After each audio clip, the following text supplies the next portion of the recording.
Hello बच्चों, कैसे हैं आप लोग। आई होप कि आप लोग अच्छे होंगे और आप सबकी पढ़ाई भी अच्छी चल रही होगी। आज की वीडियो में हम लोग करने वाले हैं प्रश्नावली 1D के जो आगे के प्रश्न हैं उनके हल को। ठीक है। हेलो बच्चों, कैसे हैं आप लोग। आई होप कि आप लोग अच्छे होंगे और आप सबकी पढ़ाई भी अच्छी चल रही होगी। आज की वीडियो में हम लोग करने वाले हैं भारती भवन क्लास 9th की मैथ की बुक से प्रश्नावली 1D के क्वेश्चन नंबर 5 से आगे के प्रॉब्लम को सॉल्व। ठीक है। पिछले वीडियो में मैंने आपको 1 to 4 के जितने भी क्वेश्चंस हैं यहाँ पर मैंने आपको उन सब के हल बताए थे और बेसिक कॉन्सेप्ट भी बताया था।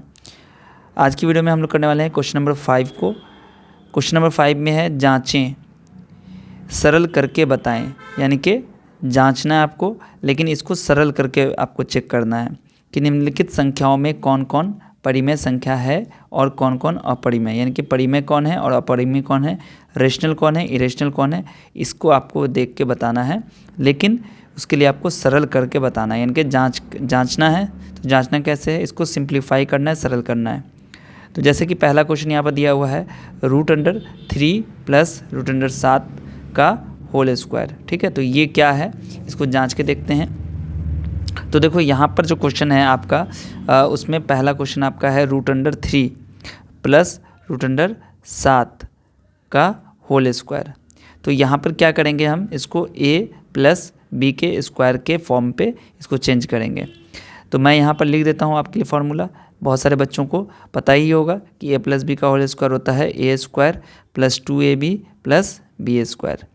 दैट मीन्स यहाँ पर a आपका क्या है, √3 है और b क्या है आपका √7 है।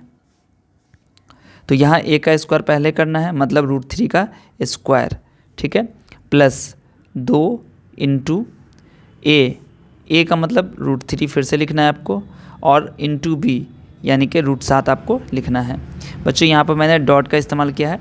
डॉट का मतलब यहाँ पर मल्टीप्लाई इंटू से है। ठीक है, अब उसके बाद आते हैं प्लस b²। तो b² का मतलब क्या हो गया कि √7 का स्क्वायर।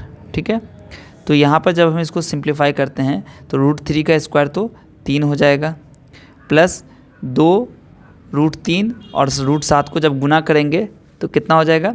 देखो √3 और √7 गुना होगा तो √21 हो जाएगा, और √21 को जब 2 से गुना करेंगे तो ये 2√21 हो जाएगा, प्लस √7 का जब स्क्वायर करेंगे तो क्या हो जाएगा, 7 हो जाएगा, यानी कि 7 और 3 10। तो आपका आंसर आएगा 10 प्लस 2√21। क्या ये एक आपको परिमेय संख्या लग रही है या अपरिमेय संख्या लग रही है। आप कहेंगे कि यहाँ पर तो एक 10 है हमारा जो कि परिमेय संख्या है। ठीक है, और एक आपका यहाँ पर जो 2√21 है, तो √21 क्या है, अपरिमेय संख्या है। अपरिमेय और परिमेय का गुना जो होता है वो अपरिमेय ही होता है, और अपरिमेय और परिमेय का जो जोड़ होगा वो भी अपरिमेय ही आएगा, यानी कि ये पूरा आपका क्या हो गया, अपरिमेय संख्या हो गई। तो आप यहाँ पर लिख दीजिएगा अपरिमेय। ठीक है, चलिए उसके बाद आते हैं इसी का नेक्स्ट क्वेश्चन करते हैं। नेक्स्ट क्वेश्चन में आपका है कि 5 प्लस √5 और ब्रैकेट में है 5 माइनस √5। ठीक है, यहाँ पर कुछ नहीं है साइन, दैट मीन्स कि यहाँ पर इनटू है, गुना है। ठीक है, अब बच्चों ये आपका किस रूप में आ गया, ये आपका आ गया है, मैं यहाँ पर फॉर्मूला लिखता हूँ a प्लस बी और इंटू a माइनस बी। इसका फॉर्मूला होता है a² माइनस b²। तो यहाँ पर a आपका 5 है और b आपका √5 है। तो 5 मतलब a का स्क्वायर क्या हो जाएगा, 5 का स्क्वायर, माइनस b² का मतलब √5 का स्क्वायर। तो बच्चों 5 का स्क्वायर कितना होगा, 25, और √5 का स्क्वायर क्या हो जाएगा, 5, यानी कि 25 में से 20 घटाएंगे तो कितना आएगा, 20। अब 20 क्या है, तो भाई ये भी तो परिमेय संख्या है, तो आप कहेंगे कि ये पूरा आपका क्या हो गया, परिमेय संख्या हो गया। ठीक है, यानी कि ये मैंने देखा कि ये इसको जब हमने हल किया, सिंप्लीफाई किया तो 20 आ रहा है, मतलब ये हमारी क्या है, परिमेय संख्या है। ठीक है, इसलिए मैं लिख रहा हूँ, हमसे इस नंबर के बारे में पूछा गया है। ठीक है, चलो तीसरा क्वेश्चन आते हैं। तीसरा क्वेश्चन क्या है कि √11 माइनस √7 और फिर यहाँ पे दिया हुआ है √11 प्लस √7। तो ये भी तो आपका सेम क्वेश्चन हो गया, a माइनस बी और a प्लस बी। बस यहाँ पर a प्लस बी पहले था, a माइनस बी बाद में, यहाँ a माइनस बी पहले हो गया, a प्लस बी बाद में हुआ। ठीक है, तो यहाँ पर भी आपको a² और माइनस b² वाला फॉर्मूला यूज़ करना है। तो √11 का स्क्वायर तो 11 होगा और √7 का स्क्वायर 7 हो जाएगा। तो 11 में 7 गया 4, मतलब कि ये जो आपकी संख्या है ना वो क्या हो गई, परिमेय संख्या हो गई।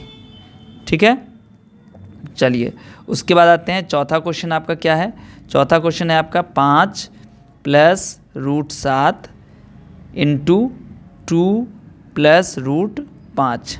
तो बच्चों यहाँ पर आपको क्या करना पड़ेगा, यहाँ तो आपको गुना ही करना पड़ेगा। यहाँ पे कोई भी फॉर्मूला आपको यूज़ नहीं करना है, ना हो पाएगा। ठीक है, यहाँ पर आपको क्या करना है, गुना करना है। तो कैसे गुना करेंगे, 5 को 2 प्लस √5 से गुना करना है और √7 को 2 प्लस √5 से गुना करना है। तो भाई यहाँ पर जब 5 को 2 से गुना करेंगे तो 10 आएगा, 5 को √5 से गुना करेंगे तो 5 आएगा। ध्यान रहे कि 5 को 2 से भी करना है और 5 को √5 से भी करना है। बहुत सारे बच्चे 5 को 2 से गुना करके छोड़ के और ये √5 यहाँ लिख देते हैं, ये गलत है। आपको 5 को 2 से गुना करना है और 5 को √5 से भी गुना करना है। अब √7 को 2 से गुना करेंगे तो 2√7 आएगा और √7 को √5 से गुना करेंगे तो √35 आ जाएगा। तो बच्चों यहाँ पे तो आपका देख रहे हो कि यहाँ पर परिमेय अपरिमेय अपरिमेय अपरिमेय, यानी कि ये आपका क्या हो गया, अपरिमेय हो गया। ठीक है, तो यहाँ पर आप लिखिएगा कि ये जो हमारी नंबर है वो भी क्या हो गई, अपरिमेय संख्या होगी। ठीक है, चलिए उसका 5वां क्वेश्चन देखते हैं इसी का। 5वां क्वेश्चन यहाँ पर है √5 माइनस √2 इंटू √5 प्लस √2। अब ये तो आपका सेम वैसा ही क्वेश्चन आ गया जी जो आपने पहले बनाया था, 3rd नंबर क्वेश्चन। तो यहाँ पर भी क्या करेंगे, √5 का स्क्वायर माइनस √2 का स्क्वायर, a² माइनस b²। ठीक है, तो √5 का स्क्वायर तो 5 होता है और √2 का स्क्वायर तो 2 हो गया, तो 5 में से 3 गया 2, और ये कौन सी संख्या हो गई आपकी, परिमेय। तो इसलिए ये क्या हो गया आपका, परिमेय संख्या हो गई। ठीक है, छठा क्वेश्चन है इसका √2 प्लस 1/√2 का होल स्क्वायर।